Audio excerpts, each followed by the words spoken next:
All right, today I wanted to give you a review of the XTerra TRX 4500 treadmill. This is the treadmill in the middle. I wanted to show you the profile of this treadmill compared to two other treadmills. So the one I have on the left is a Peloton, very narrow profile for a commercial sized treadmill. The XTerra is right here in the middle, slightly bigger, but not really big. It's a nice, I feel like it's a nice tight profile. And then I have the commercial 1750 Nordic track as well. It is a bit wider, definitely a little bit heftier, but you can see all, this treadmill in comparison to the others is about the same size in general. It's got a medium size profile by comparison to the other two.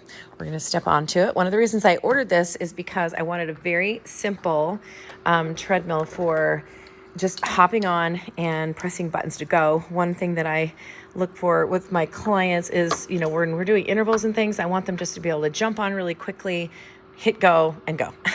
The one thing about the Peloton is it takes a lot of button pushing. There's just tons of buttons to push. I love the treadmill, but there's just a lot of buttons to push.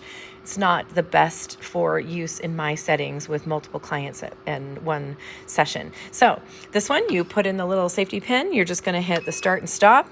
Speed air, it's going to give you a little countdown. I do like that too, because sometimes, again, with my clients, they don't know when the belt's going to start. So that little countdown gives them a little something to think about. We can hit the speed directly here. I'm going to take it down to 2 miles an hour so I can walk and talk. Over here, you can hit the incline directly. My husband built this just about an hour ago, and he said it took him longer to take the machine and its parts out of the box and throw the boxing and packaging away than it did to build the machine. He's really handy with building stuff, but it took him an hour, and so that's a pretty good deal. It feels very sturdy. It's very solid, not wobbly at all. Again, I usually buy commercial products, but in this case, I wanted something. I'm only going to be working another 4 or 5 years at this gym, and so I wanted to buy something that I was just going to turn around and sell. So I wanted to buy something that would last, but not necessarily something that would cost as much as my Peloton. So I wanted something that was comfortably affordable, because I wasn't going to have it very long, possibly.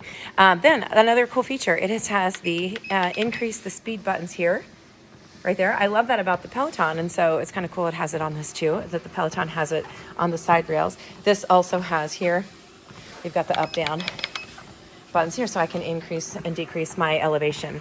One important thing that I always look at when buying treadmills is the deck. I'm going to stop my treadmill.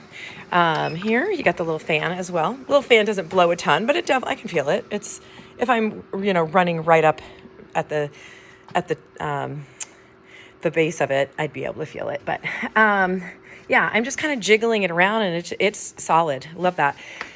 I was going to say that one thing that I really always look for is the width of the belts. So I always go for at least a 20-inch wide belt. This has a 20-inch wide belt and a 60-inch long deck. Anything shorter than 60 inches feels like you're just going to risk flying off the back of the machine. In my opinion, as a runner, I like to be able to stride out. Now, it's funny, you can see the difference we'll go from the side, between the Nordic track right here and the XTerra right there, almost exactly the same size. Peloton actually has a 60-inch deck. It's just the way it's built, it doesn't have this hood piece up front.